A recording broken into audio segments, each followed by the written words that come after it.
Well, good morning as we're sitting here at LTV on this beautiful Wednesday morning, June 5th, year 2024, here with the Hello Show. And my name is Haim Mizrahi, continuing with the tradition of public access and the tradition of the Hello Show that's been on the air since 1980. Of course, not to fail to mention the contribution by Fraser Dougherty and Francis Ann, and then, of course, the likes of you out there that make it your business to enhance and fortify this concept. I can think of many reasons to point out that which is probably by now very obvious when it comes to public access: the energy, the intent, the straightforwardness, the availability, the sturdiness, the meaningful, how should one say,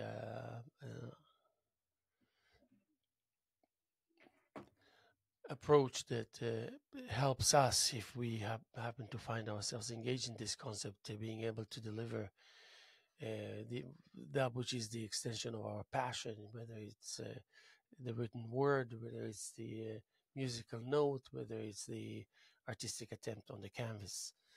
Um, I think that I went around and around and around with the concept that is uh, actually adapted by many as a way of life. To have that kind of level of creativity, and creativity itself, artisticism, something like that, that is constantly there, and you know that it needs to be attended, uh, and allowing us and giving us so much room to express ourselves in the way that really speaks the most honestly and um, accurately about who we are as people, who we are as creative people.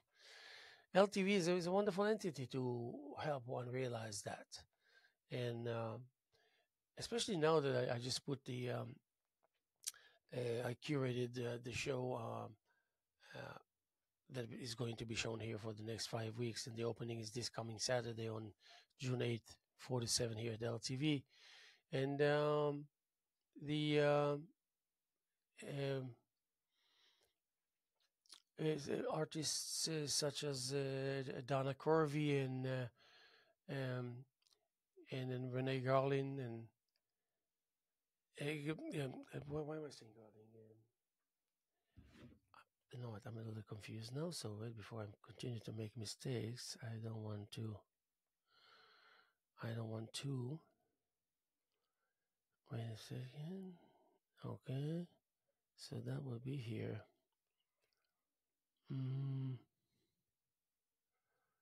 uh, so I'm going to do this.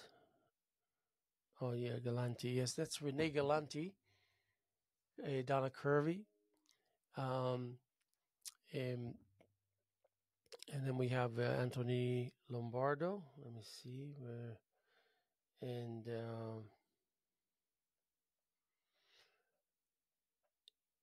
uh-huh.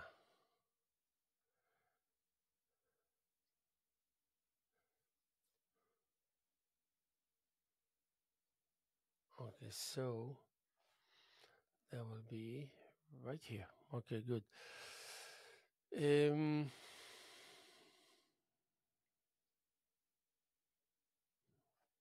yeah, Mariah Keolani, Dana Corvey, and then we have Renee Galanti, Anthony Lombardo, Chris Lecoeur, and myself. This show is going to be on the walls of LTV for the next 5 weeks, and a wonderful gathering of energy.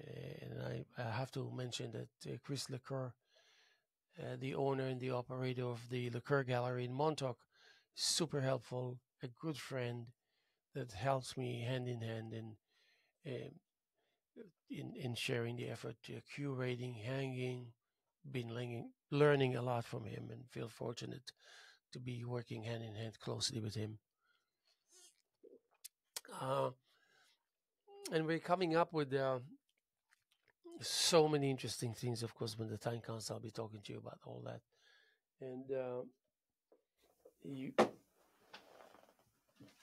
I think that in the, I think that in the scheme of things, when you want to look around and maybe find yourself tempted to venture into what's really is taking place out there, kind of thing, that there is um, a scene that's got caught in a loop, and it's kind of actually speaking for a a kind of sobriety that is so personal, kind of thing, and that you're learning quickly enough that actually what you have at your disposal is so enough to get things going. And many people don't realize that getting things going is probably something that will spell a lifetime worth of work, attempts, experience, executions, implementations, painting, playing music, writing poetry.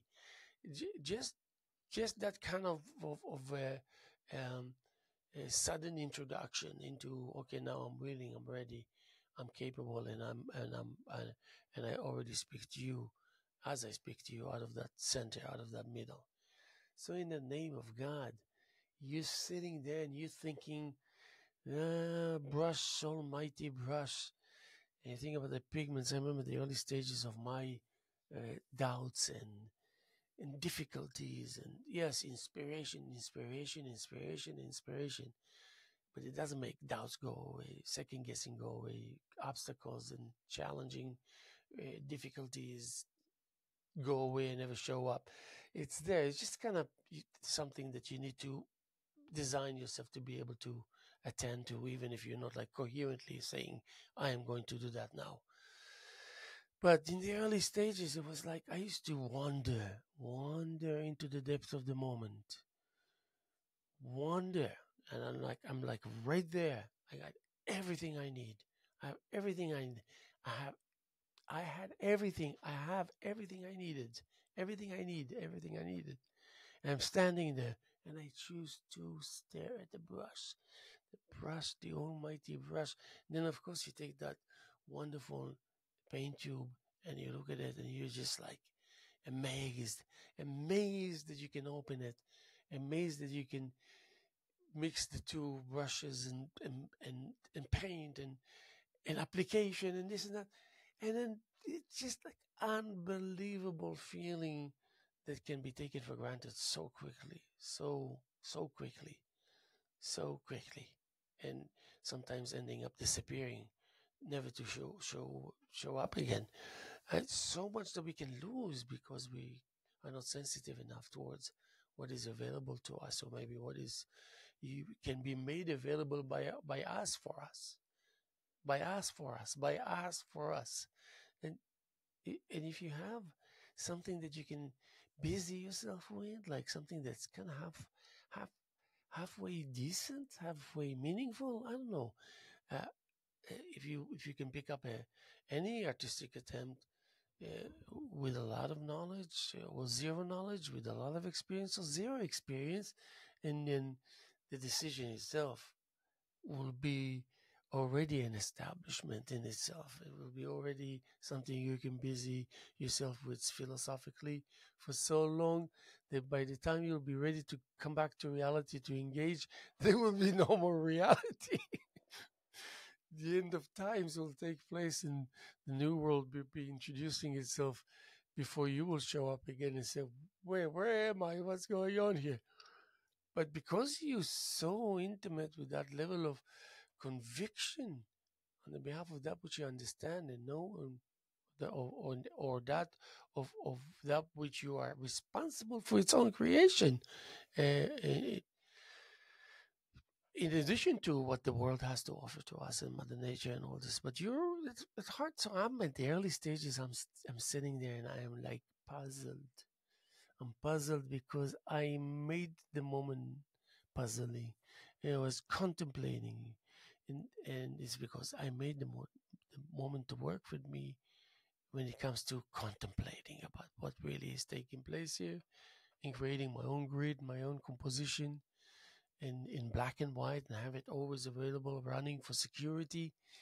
And and you stare and you stare and you do so many other things that you don't feel awkward, and you're alone in the studio, and you know from your past experience that you do, doesn't matter how strong you feel, when you are weird, whether it's around people or alone, it's still awkward. Even if you want to act as an actor per se, being weird, it will still feel most of the things that actors and actresses have to go through is really get over the awkwardness of self with self for self, of self with self for self, self with self, self with self for self, self with self for self. Yes. Take the best actors, really. There's so many of them out there. And the moment of truth is not the moment that's just rushing into the center of your forehead until a point of impact, and then wow. No, it's always on this high. It's a continuous high that is has to maintain its uh, uh, nature of being a loop, and treasuring the importance of it. And you don't want to. It's like, yeah, well, I mean, it's like if, of course, if you get to a moment of truth where you have to decide what is it that you sacrifice. I mean, I can't say I like the word sacrificing, but sacrificing is also a very gentle word. You sacrifice for because you give up, because you let go, for give up to, and uh,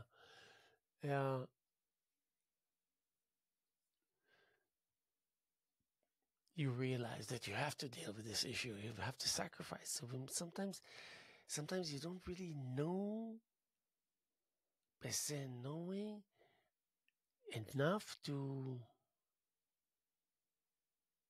um,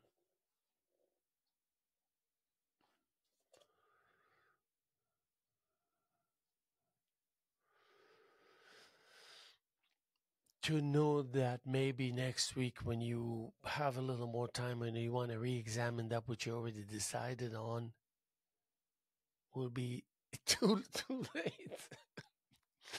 Will be too late to uh, well, I don't know if I can say too late, but it will be late, and we will have to just like you don't get the same deal. But early days, you're contemplating, you're sitting, and you're staring, and you wondering, and you cross implementing, you configuring, you reshuffling, you're reconstructing, you're redesigning, you're renaming, you're doing so many things, but nothing happens on the surface. But that's not how you judge it. You judge it according to who is the self that you brought along with you for the new task. And it seems to be working. Seems to be working because it's it has that purity, level of purity with the whiteness, the kind of rosy, velvetish, fuzzy, meaningful, uh, uh, and properly dark enough to serve as the, uh, you know, I don't want to say the mystery of the night because I don't want to, but I will say like the myth behind the the shadow. Yeah, the myth behind the shadow. That's in itself is brilliant. The myth behind the shadow. And you want to bring colors into the equation, and you know that you can do it anytime you wish, anytime you decide, and you know that, and it grows every day. That understanding of that conviction of that finality is it knows that. I mean, it's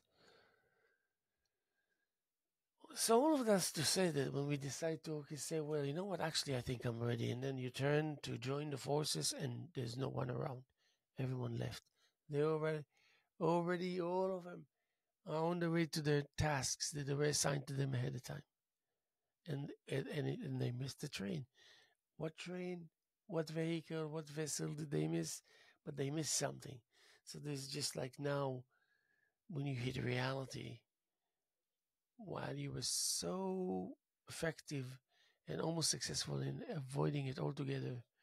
And all it takes sometimes is just like a little tiny act of recklessness to bring you back to square one, and that square one happens to be not really a good place to be, and not really a place where you would prefer to be.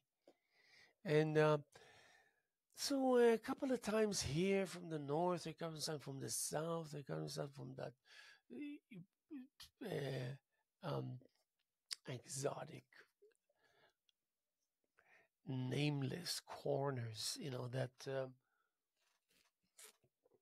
drag you into the forefronts and backgrounds and make it impossible for you to say that you, not only that you're not a part of it, but that you haven't been a part of it all along. While you and all the rest know that this is the truth all along. You were a complete, trusted partner. And mind you, we're still dealing with the me, myself, and me, you, yourself, and you. At first, there were times where I thought me, myself, and me is like kind of ridiculous. And I don't even know why I was thinking about it.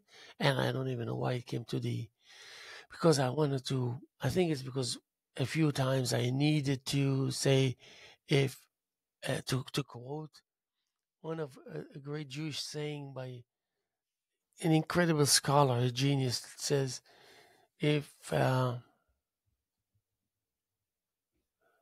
if if if I don't root for myself, who's going to be rooting for me?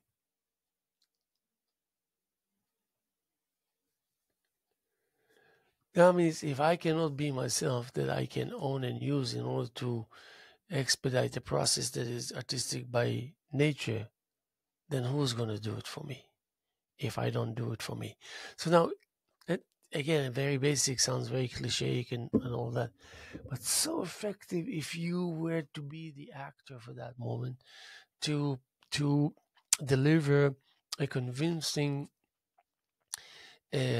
part that you just got, and this is the part you're going to play it to the best of your ability. And guess what? We both know you're going to be doing a hell of a great job there, and wow, I can't wait. So, what if then that we make it maybe make it our business to kind of try and shorten that free examination time, the, that which is required, that which would we have to, at some point the day will come where we have to kind of spell it out, lay it on the surface, introduce a grid, a composition, offer a philosophical or psychological or realistic or modernistic interpretation, verbal, straightforward, a medium, kind of a summary of um, case under discussion, options, level of readiness, and then, of course, at some point you're going to have to hit the canvas. At some point you're going to have to come up with something like that, and then okay, and then maybe you're okay, maybe you're not okay, but you're doing that, and then the you that you and I and all of the rest of the world probably know already about you is that we know you can deliver.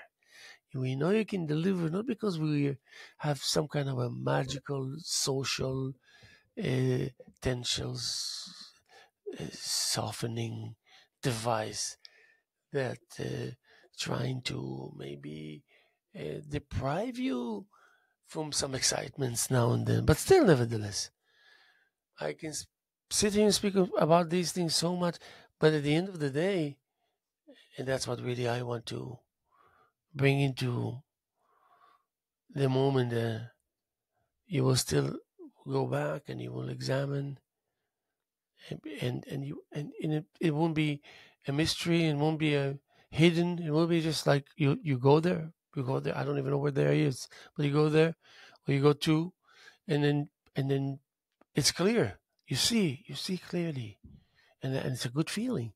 And then when you own that feeling, and when you happen to be the person that starts already immediately 7 days a week, all the time, while accepting the fact that this kind of attitude, this kind of state of mind has nothing to do with any kind of obsessions. Because why do I need to be obsessed with something that I'm already engaged in pretty heavily and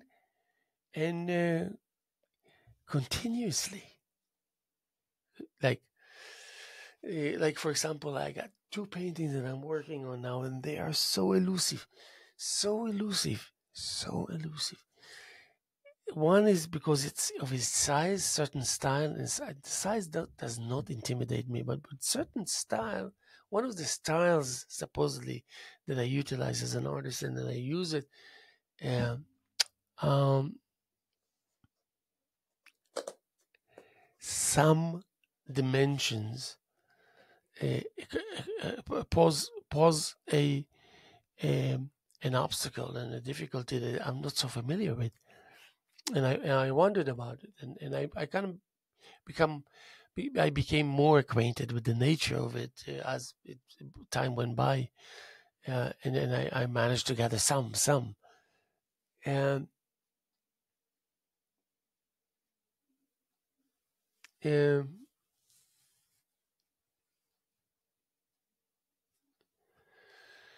so the size intimidated me to a point where, because the style itself is so involving, technically speaking, time consuming, even though I'm used to time consuming reality where you're put in front of the cameras and all this, but this particular style was really all about there's a limit. There should be a limit.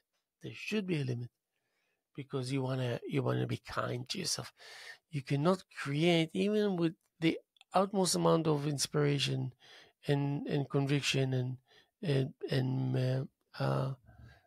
loyalty and commitment. Yeah, and still you want to have some kind of a backup system, something that can comfort you if things go just like freakily, come out wrong or different.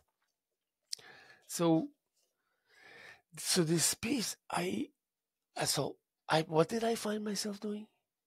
Here's the size that usually would never intimidate me, but because I'm engaged in certain style of painting, it just it poses as a challenge. I so then I said, okay, I really am going to be as cliche as possible, meaning saying, okay, you know what? Why don't do the opposite? I'm just gonna. I can easily imagine this canvas white blank in front of me now, even though it's busy with colors and shapes. I have that ability. I implemented it immediately for the moment, and I knew that I need about 25 to 35 minutes to do what I wanted to do. But I had to imagine that it was blank, and I made it. And then it was late at night, and let's say this morning I had 10 available minutes with it, and I went down and I revealed it, and I said, it's not where I want to be really, but it's definitely where I want to be as opposed to yesterday, and gaining also an understanding of what it is that I'm really looking for, and maybe a little closer to understanding uh, where is it that I can go and find it, or is it that it's that I should know that so I can reveal it. So, well, I mean, and then the other one was just like a nasty black and white. A nasty, when I say nasty, I mean full of a positive attitude, but still nevertheless very annoying. It's just there at some point early on in the process, it told me I'm beautiful enough for you to let me go. Yeah, well, you think I might losing my mind if I talk about like this? Yes, but this is taking place all the time, especially if your level of commitment and and so much more that speaks for that, and then you would understand that this is not out of the question. Things like that happen. So you are getting signals because if when I say usually Mother Nature has something for us, Mother Nature has ways that it can give to us and prepare things for us, spare us from incidents that will drain our energy, certain kind of energy that's almost like irreplaceable.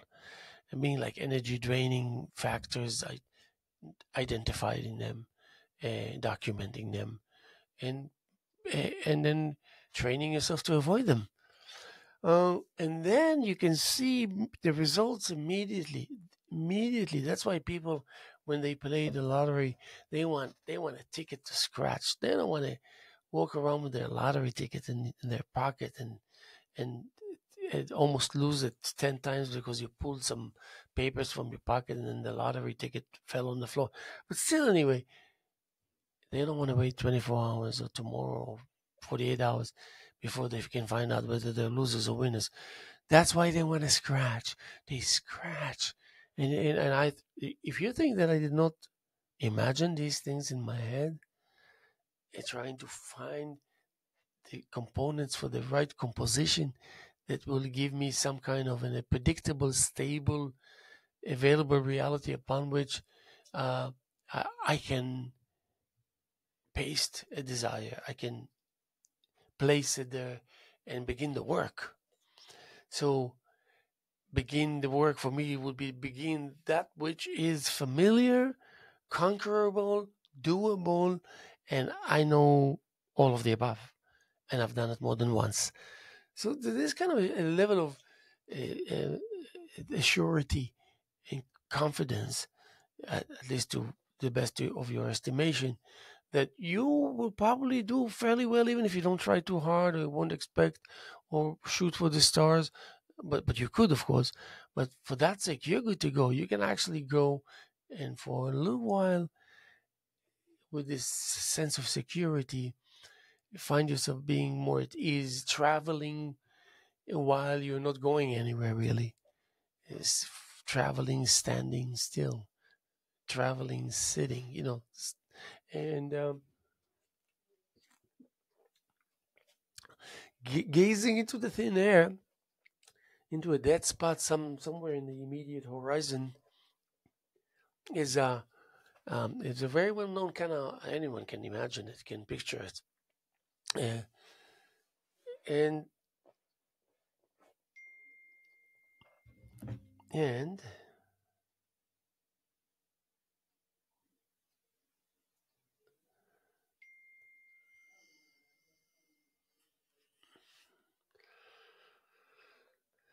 let me see.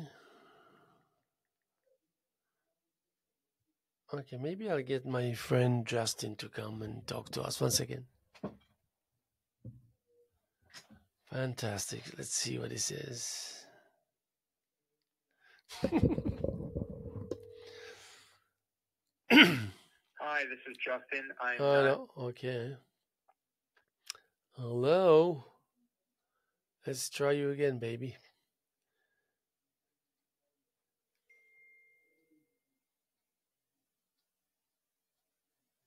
Oh.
Okay, very good.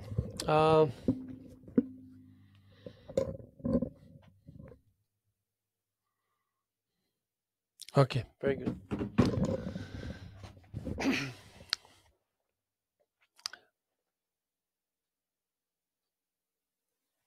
So the early days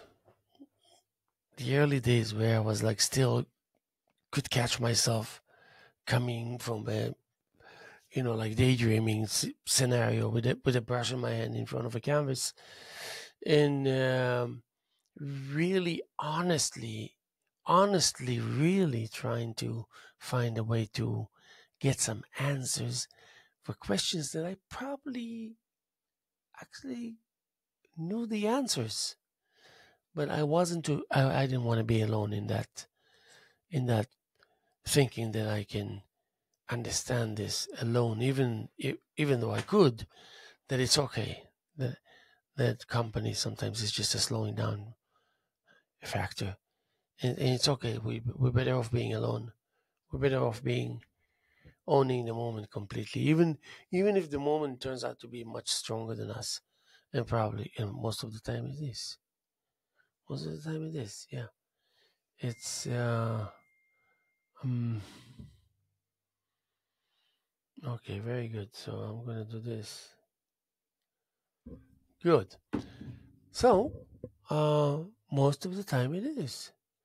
It's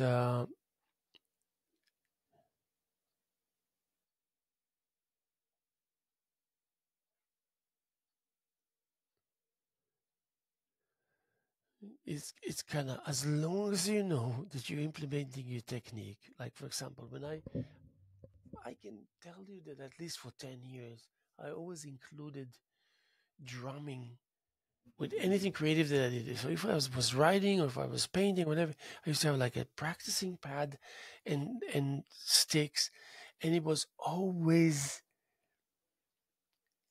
if I was if if I was just about to go into that moment where I hold my brush and I pause and I think and I reflect. So this, instead of, so I switched from the brush into picking up the sticks, and there's so much in that ability, uh, to do right left right left right left right left right tap, pa, pa, right right left left right right left pa, pa, pa, pa, pa, pa, pa, pa, pa, pa. But I mean, this um this secured coherence that can be owned by you, just because you know a few basic things, but well, 1 2 3 pa, pa, ta, right left right left right left pa, pa, pa, ta, pa, pa, pa, pa, pa, pa, pa, pa, pa, pa, pa, pa. So you do that because you love doing it. Well, but obviously, I mean, I come from a reality where when I was an old teenager, I used to do that for 8 hours straight, with people around me that's doing it for 12, 14, 17 hours straight, trying to understand where they belong in the future that is clear to them, but yet not even close to being a reality in the moment that they have to live. But because they're geniuses and so talented and so unique, they conquered the whole idea of gaining access to that future because you're the owner.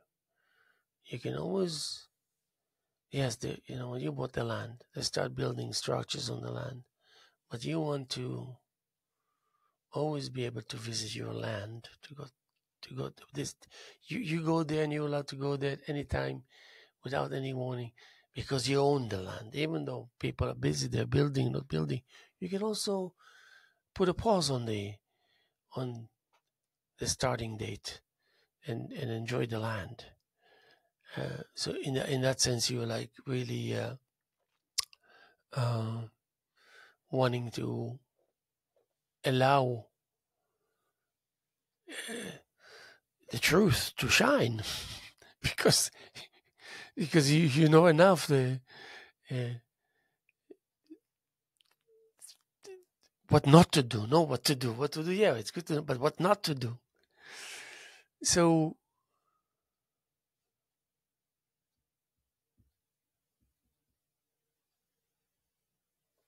So if you were to do exactly what I'm kind of describing to you, if you're that kind of a person, so you would know that it's um let me see what he's saying. Just one.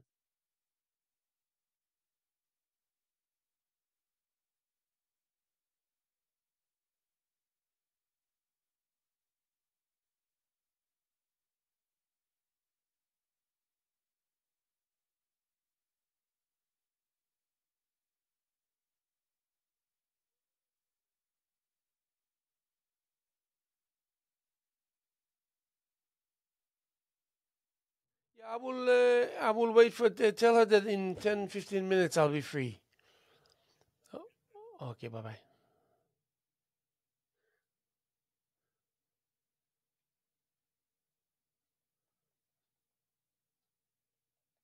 Okay, very good. So that's good. um,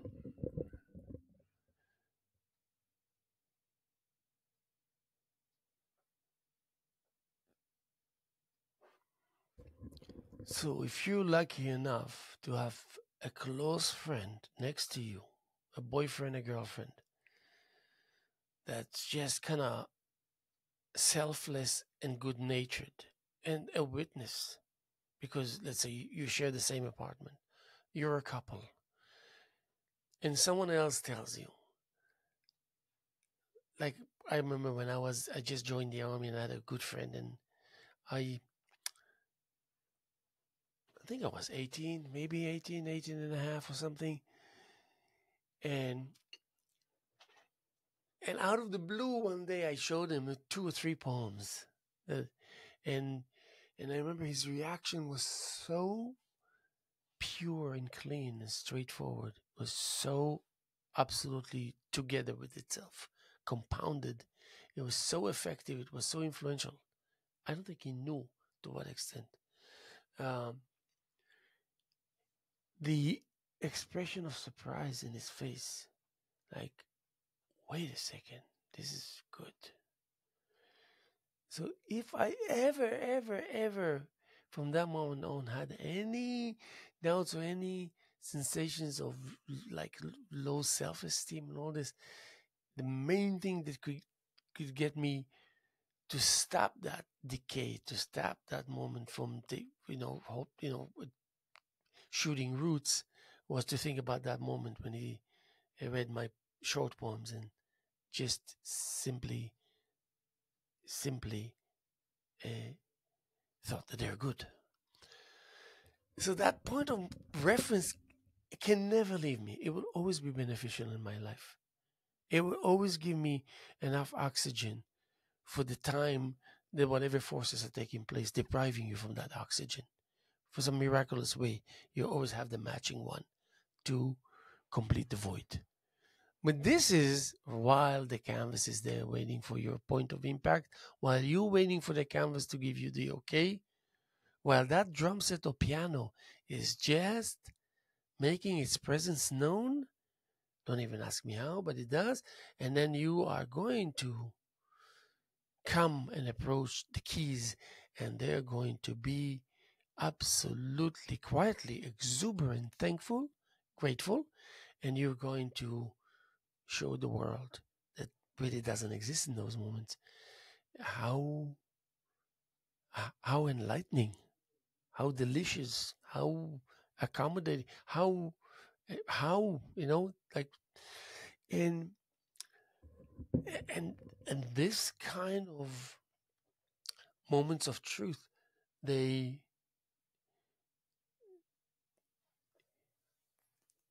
there's so many different one of them, and they both come, and sometimes they just like really give you a full dose to experience what it's all about, what they're all about. But the process itself never changes. The process itself, the paintings that cannot paint themselves, that fact never changes. You really can find yourself, most probably will find yourself having this kind of feelings of restlessness, a sense of restlessness, because you're suddenly becoming aware of how daunting the task is. It's daunting. It doesn't matter. We're not talking about you need to paint 100 paintings now. That's why it seems or feels daunting. No, it's daunting because it is showing you something that you never encountered or saw before. And then when you went in a little further for further inquiries, you came out. You came out completely dazed in a good way, but still, dazed is dazed. And if someone feels like he's going to faint or something, that's not a good feeling, even though it's not life threatening. But you know what I mean? There's just so much that the moment will present to us in order to make us feel proportionally human, and maybe helping us not taking ourselves too seriously, maybe. That would be, if that's possible, yeah, that would be awesome. And then also improving our uh, skills of communication, because we now suddenly decided that we want to communicate with the world because we want to contribute also. We want to say, hey, hey, hey, hey, hey, hey, hey, hey, hey, hey, hey, I got a few things to show you. It's almost like what? Okay, just like imagine that one of the great painters, whatever. I don't want to go classic. I don't want to do. I don't want to do Vinci or Leonardo, whatever. I just maybe let's say I don't know, De Kooning or Picasso. That there will be. Just imagine that you'll have. Sometimes they will say, "Okay, come, join me in my studio. Come stay with me for a week, and then you're next to that master now. Do you think that his mastery will last on the same level of intensity throughout all the minutes that you're going to be with that individual? I'm not so sure I have the answer to this, but it's a good question to ask.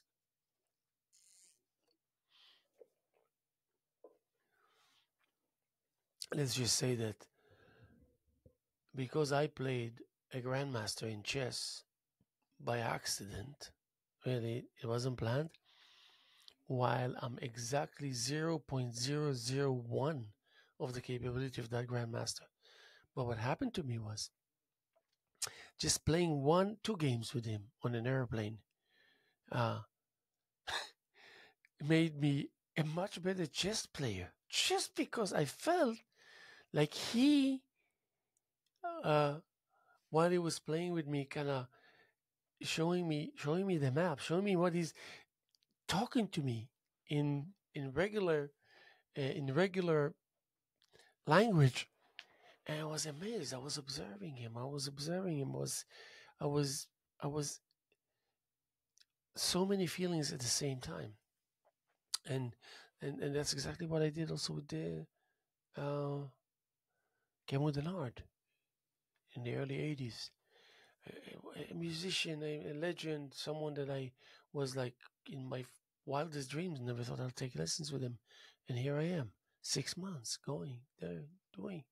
So there's something there that, just imagine, what is it?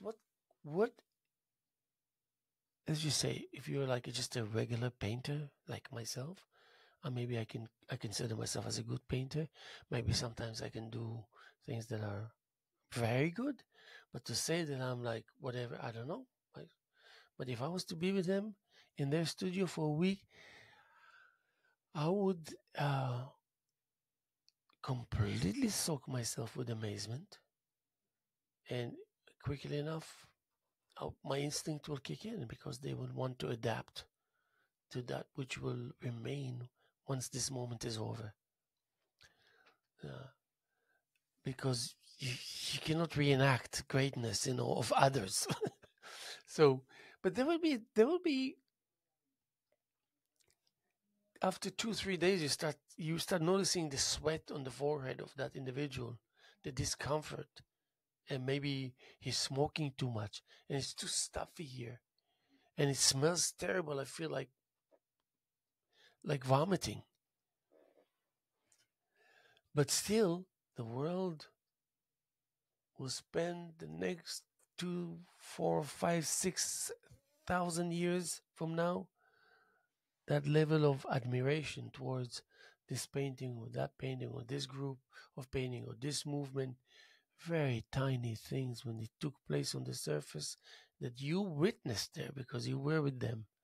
And when they did these kind of half dozen paintings that changed the map and the face of the earth and everybody and all the establishments, they want to talk about, wow, look at that, this line there, this says so much, what it is, and the story is this, and the color that is there is supporting the story that it's here. It's just like really, it was just like toiling. The master is toiling. The master is toiling. The master is working hard. The master is running out of ideas. The master is scared to death for making a fool of him or herself. Yes, yes.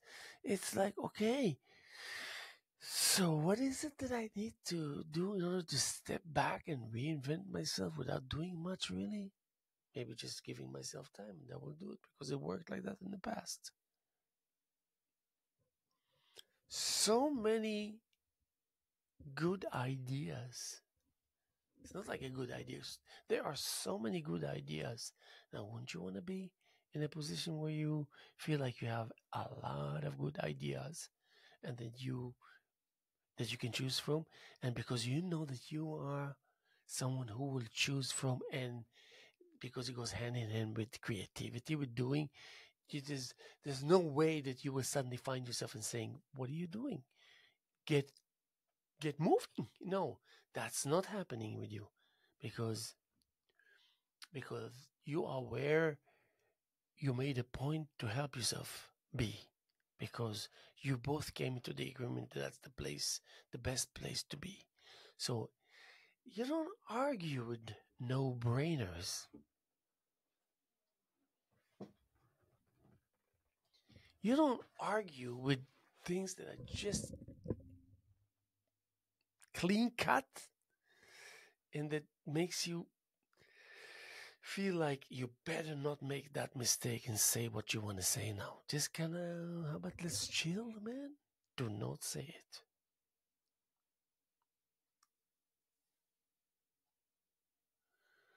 it. And you're ending up not saying it. And then later on you realize, yes, you made a good choice. Thank God you didn't say it or do it or went for it. And then if uh, you don't want too much of that, but just a little exposure here and there where people see your work and they go, what the heck?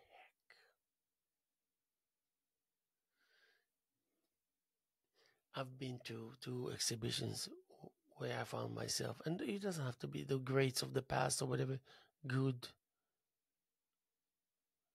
good artists, that I would go into the gallery or museum and I would go like, what the heck?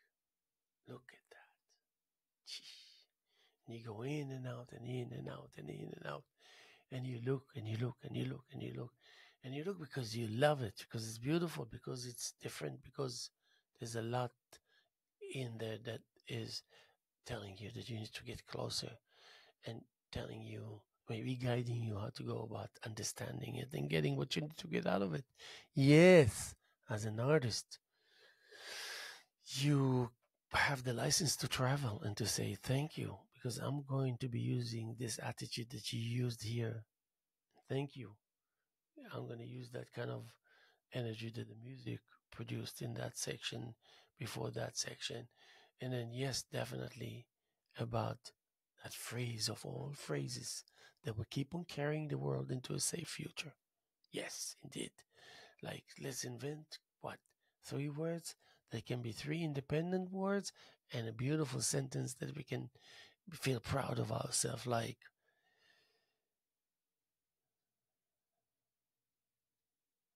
some green pasture. How about that? Ooh, this is.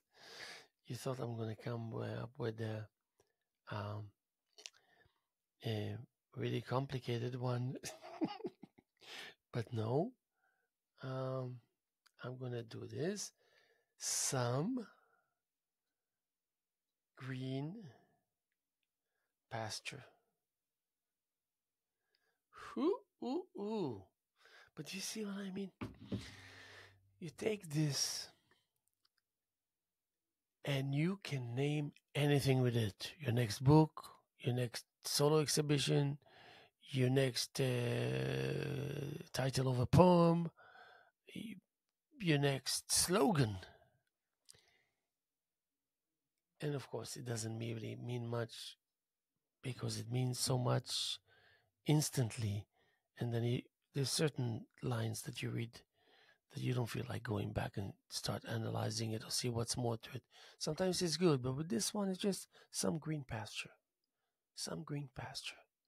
So you find yourself already at the doorstep of that, which makes you feel comfortable and at ease with what it is that you're doing and the nature of those requirements that are needed in order to keep that stability, so to speak, like ongoingness. And guess what? It's a little thing. But if you are the one who always have to do it yourself, the labels and the things and the framing and the naming and the typing and the sending and the computing and the going and the walking and the washing and the mixing, sketching, erasing, erasing, painting over, taking images, sending images, writing letters, writing emails, writing messages, communicating, confirming. Call to confirm the email, email to confirm the message, message to confirm the phone call and the email. And that's not even half of it. But anyway, so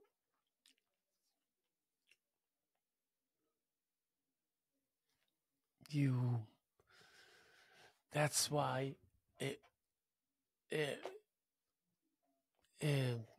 it's just that it's just that contact with the surface that makes the sound, and if the sound is the color, so it can be really a very funky orange, you know, and then a nice kind of a little bit kind of white dove, just as it to go, and you want to get those actions going outwards to different directions, but sucking from the same source, same center, same that lower level.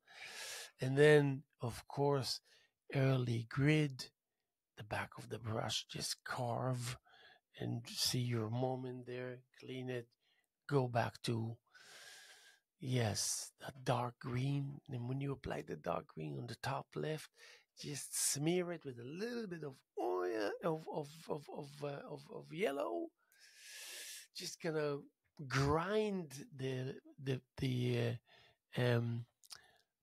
the black forest into becoming uh, somewhat of a green of a bright green, pinkish, dark pinkish, northeast corner, southwest corner, northwest corner, southeast corner, and then in the center going outwards. It knows its way. It knows how to fill up the available space because it knows, and even if it doesn't know, it's gonna go until it cannot fill anymore, and then but then the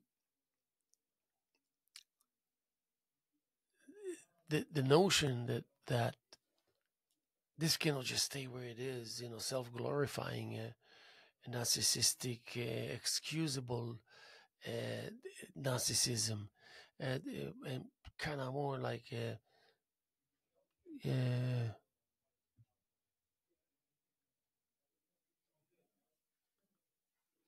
a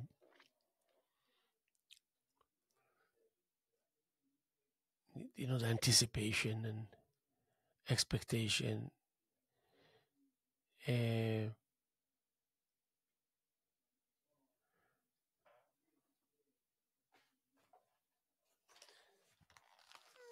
grieving into.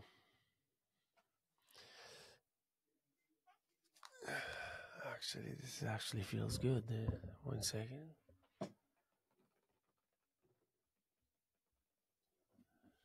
Yeah. So, just wanted to conclude as we sitting here on Wednesday morning, June 5th, year 2024, here with the Hello Hello Show. My name is Haim Mizrahi, continuing with the tradition of public access. Of course, we have so many activities here at LTV. Um, I'm opening another new group art show with the likes of Donna Corvey, Renee um, Galanti, Renee Galanti, and Mariah. I want to say Dempsey, but I shouldn't because it's a different. I really have to prepare myself. But anyway, I feel like it's important to get it right. Okay. Okay. Why is it?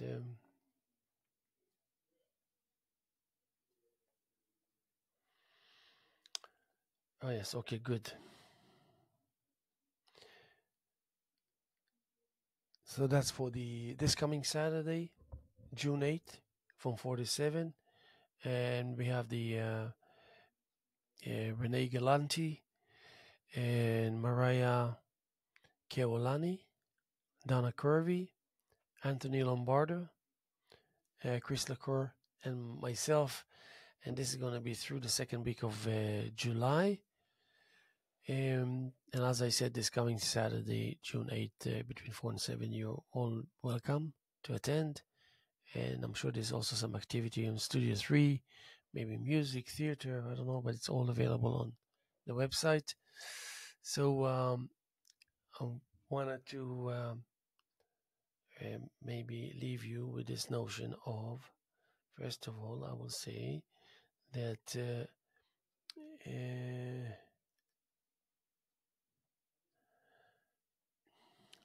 okay, very good.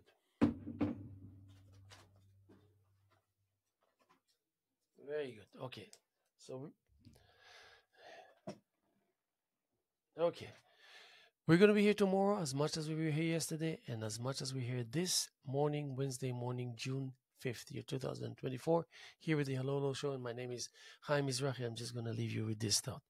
Lost path, found longing, misguided route, apt offering, errant plea, adequate solace, off-key tune, fitting aspiration, out of place perch, guiding illumination, misdesired demeanor, suitable abode, mistaken narrative, valid anguish, misplaced affection, genuine devotion, awkward stance, proper entreaty, ill-timed moment, adequate wisdom, errant swing, effective strike, faulty plot, triumphant victory, misunderstood self, correct companion.